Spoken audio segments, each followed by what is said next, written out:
Magandang buhay mga bata! Excited na ba kayo sa hatid nating bagong kaalaman at masayang kwentuhan? Makinig, magsanay at mag-enjoy! Dito sa DepEd Teleklase, pagkatutoy ibang klase. Ako si Teacher Princess, magiging kaagapay ninyo sa inyong pag-aaral. Sapagkat sa Pilipino, bida ang batang Pilipino. Kaya naman mga bata, ihanda nyo na ang inyong module. Maglaan din ng ballpen at papel sa pagsasagot ng mga inihandang pagsasanay. Lilinangin natin ang pinakamahalagang kasanayang pampagkatuto na nagagamit ng wasto ang mga pangalan sa pagsasalita tungkol sa sarili at ibang tao sa paligid. Kapag ika'y nagsasalita o nagkukwento, napapansin mo ba ang mga salitang tinutukoy o ginagamit mo? Kung hindi pa, huwag mag-alala.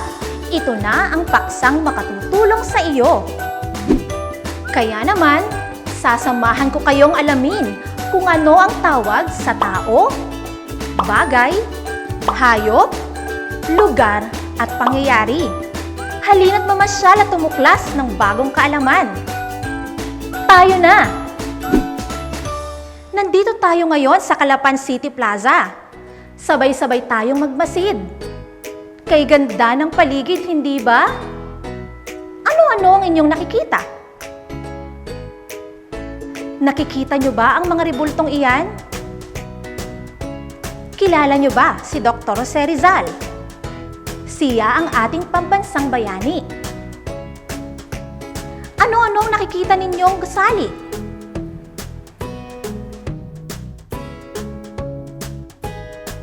Tama! Sa paligid ng ating plaza, makikita rin natin ang mga gusali tulad ng klinika, silid-aklatan, at mga paaralan. Si Dr. Jose Rizal, bayani, rebulto, klinika, aklatang panglungsod, paaralan, bulaklak, at puno, ang tawag natin dito ay pangalan. Lagi ninyong tatandaan na pangalan ang tawag sa bahagi ng pananalita na tumutukoy sa ngalan ng tao, bagay, hayop, lugar, at pangyayari. Mayroon tayong dalawang uri ng pangalan. Ang pangalang pantangi at pangalang pambalana. Ang pangalang pantangi ang tumutukoy sa tiyak na ngalan ng tao, bagay, hayop, lugar, at pangyayari. Nagsisimula ito sa malaking titik. Halimbawa, kapag tinukoy ang tao, Angelo, Maria, Karen, Ginang Susan. Kapag tinukoy naman ang lugar, Lungsod Calapan, Nauhan. Kapag tinukoy naman ang hayop, Tagpi, Bantay. Kapag tinutukoy naman ang bagay, Monggol, Adidas. Kung tutukuyin naman ang pangyayari, Santo Niño de Calapan Festival, Pasko. Ang pangalang pambala na naman ay tumutukoy sa pangkalahatang ngalan ng tao, bagay, hayop, lugar at pangyayari. Halimbawa, tao, babae, lalaki, guro. Kung tinutukoy naman ang lugar, lungsod, parke. Kung tutukuyin naman ang hayop, aso, pusa. Kung tutukuyin ang bagay, lapis, sapatos. Kung pangyayari naman ang tutukuyin, pista, kaarawan. Sino nga ang ating pambansang bayani? Tama! Si Dr. Jose Rizal. Ang ngalang Dr. Jose Rizal ay tanging ngalan ng tao. Tinatawag itong pangalang pantangi. Ito ay nagsisimula sa malaking titik kapag isinusulat. Ang bayani ay tumutukoy sa pangkalahatang ngalan ng tao.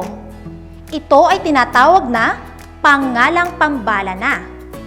Ang bayani ay tumutukoy sa pangkalahatang ngalan ng tao.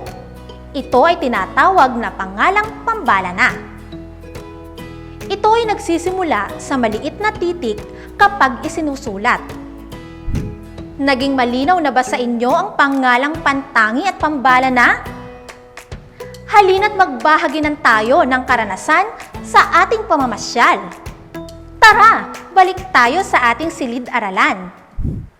Alin ang pinakagusto ninyong bahagi ng ating pamamasyal? Nagustuhan ko rin yon. Ngayon, ay bibigyan ko kayo ng pagsasanay na alam kong pinakahihintay ninyo. Tukuyin kung ang mga salita ay pambalana o pantangi. Isulat ito sa iyong sagutang papel. Una, pulis. Ikalawa, Ginang Sanchez. Ikatlo, papel. Ikaapat, bisikleta. Ikalima, bagong taon. Alamin natin kung tama ang iyong naging sagot. Una, pulis. Ito ay pambalana. Ikalawa, Ginang Sanchez. Ito naman ay pantangi. Ikatlo, papel. Ito ay pangalang pambalana. Ikaapat, bisikleta. Ito ay pambalana. Ikalima, bagong taon. Ito naman ay pangalang pantangi. Mahusay! Nakuha niyo lahat ang tamang sagot. Sa puntong ito, mas palawakin pa natin ang inyong kaalaman sa uri ng pangalan sa pamamagitan ng isang kwento. Isulat ninyo sa papel ang inyong mapapakinggang pangalan. Halina't pakinggan ang isang natatanging kwento ng pagkakaibigan at pagbibigayan na may pamagat na si Doreen at ang kaibigan niya sa darating na Pasko. Sa kasalukuyang panahon ng pandemya, kilala sa lungsod Calapan ang pamilya ni Doreen. Sila ay may kaya sa buhay, mapagbigay sa mga nangangailangan at may busilak na kalooban. Katulad ng estado sa buhay, hindi maitatanggi na naging matalik niyang kaibigan si Joy. Isang matapat, mapagmahal, at nakasuportang kaibigan. Tuwang-tuwa silang naggagawa nilang sabay ang kanilang misyon para sa mga nangangailangan. Di ba, Joy, nalalapit na ulit ang Kapaskuhan? At katatapos lamang ng aking kaarawan. Alam mo namang malapit sa puso ko ang mga taong higit na nangangailangan. Narito tayo ngayon sa plaza upang magbigay ng kaunting ayuda sa mga frontliners. Ngiting wika ni Doreen. Maaari ba riyan sina tatay, nanay, tiyo, tiya, at iba pang nakatatanda? Natutuwang sambit ni Joy. Wow! Sinurpresa mo naman ako, Bes! Kaya pala, ang dami na naman nating bitbit. Tiyak, marami tayong matutulungan ito. Sambit ng nasasabik na si Joy. Nagsimula na ang community pantry ng dalawang magkaibigan. Masaya ang mga nakatanggap ng mga biyaya. Napansin niyo ba ang mga pangalan na ginamit sa usapan sa ating napakinggang kwento? Ang pangalang pantangi sa usapan ay Lungsod Calapan, Joy, Doreen, Calapan City Plaza, at Pasko. Ang mga pangalang pambala na naman ay kaibigan, laruan, pagkain, kaarawan, nanay, tiyo, at tiya. Mula sa ating naging gawain, tiyak kong mas naunawaan ninyo ang pangalang pantangi at pambala na. O mga bata, ngayong alam niyo na ang mga pangalan, natitiyak kong kaya na ninyong gawin ang ating takdang aralin. Bumuo ng 1 minutong video na nagpapakilala sa iyong sarili. Isaalang-alang ang paggamit ng mga uri ng pangalan. Para naman sa mga mag-aaral na hindi pa kayang bumuo ng video, maaari kang sumulat ng talata na binubuo ng 5 o higit pang pangungusap tungkol sa sarili gamit ang mga uri ng pangalan. Narito ang ating pamantayan sa pagbibigay ng puntos.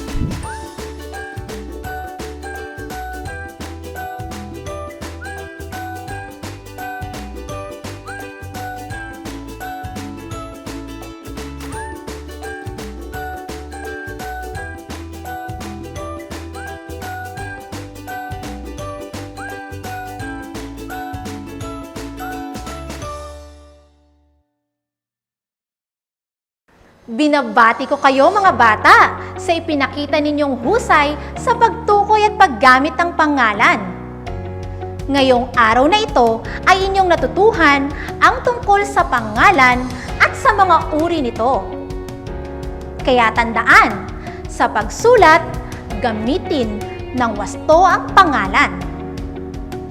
Ang pangalan ay ang tawag sa bahagi ng pananalita na tumutukoy sa ngalan ng tao, bagay, hayop, lugar, at pangyayari. Sa muli nating pagkikita, tiyak na marami kayong malalaman at mas masaya ang ating magiging kwentuhan. Abangan ang mga susunod pang pagtalakay sa ating teleklase sa Filipino. Muli, ako si Teacher Princess, ang inyong katoto sa pagkatuto. Laging nagpapaalala na ang lahat ay iyong mapapagtagumpayan kung ito'y pagsusumikapan. Hanggang sa muli mga bata, paalam!